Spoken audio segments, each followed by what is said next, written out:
Episode 1 of Silo Season 3 starts 3 months after the dramatic events at the end of the previous season. Juliette is settling into her role as mayor.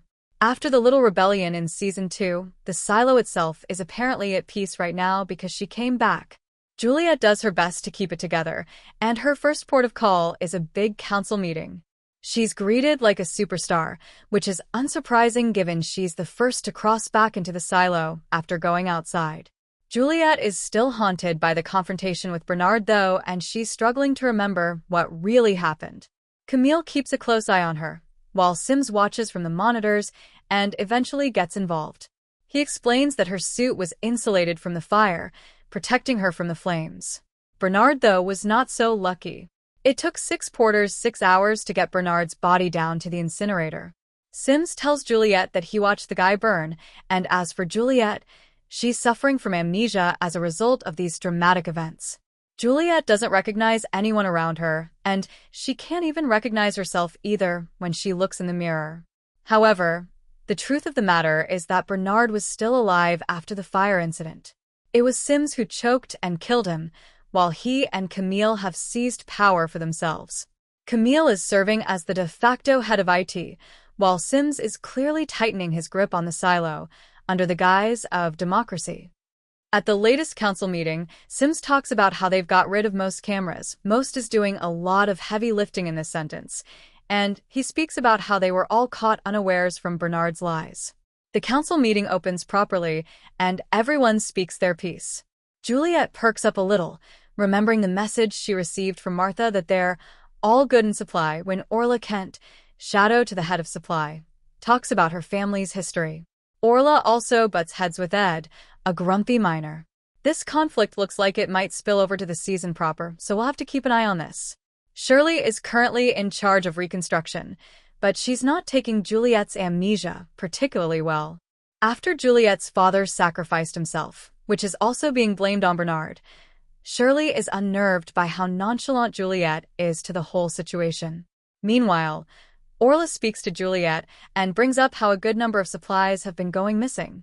She believes it's been funneled through construction. Before they can continue, though, they receive word that outsiders are running amok through the silo. A banner is presented on the stairs, reading "This is the truth. The display is a lie," which triggers a few memories for Juliette.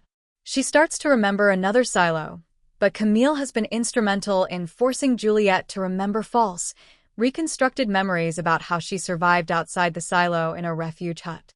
This, coupled with force-feeding her memory suppression drugs under the guise of vitamins, explain why it's taking Juliette so long to recover her memories. Meanwhile, in Washington, D.C., we catch up with a paranoid woman called Charlotte who believes she's being followed. She works in the Navy and she changes clothes, slips a man she believes is her tail, and then meets with her brother, Congressman Daniel Keene. After a bit of banter, Char urges him to get on Thurman's Iran committee.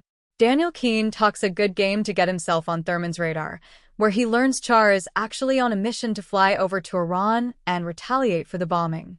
They fly right into a strange cloud, which eventually causes all their planes to crash.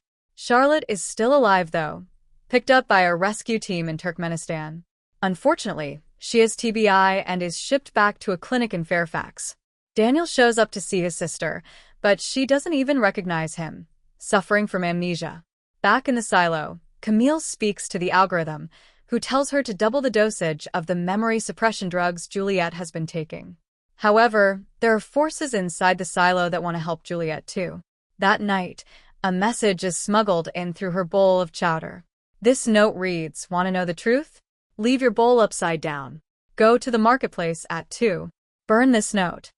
Juliette follows these instructions, hoping to gain her memories back. Silo is back, and we kick right off with the amnesia trope. It's a bit of a get-out-of-jail-free card for the writers, but it's at least twisted in a way that makes sense within the story here. I think it's clear at this point that the algorithm is supposed to function as some sort of AI supervising the silo. However, that voice is suspiciously similar to Daniel Keene's. I wouldn't be surprised if we find out he's posing as an AI to manipulate the silo into complying. However, all things considered, the premiere gets off to a pretty decent start here. With a new mayor and the rumblings of rebellion still in the shadows, It's clear that Camille and Sims are hungry for power and are seizing every opportunity to get it. Juliette is in a dangerous position, though, and she needs to be careful. Otherwise, she could find herself public enemy number one. For the time being, everything is set up nicely for what should be a very intense season to follow.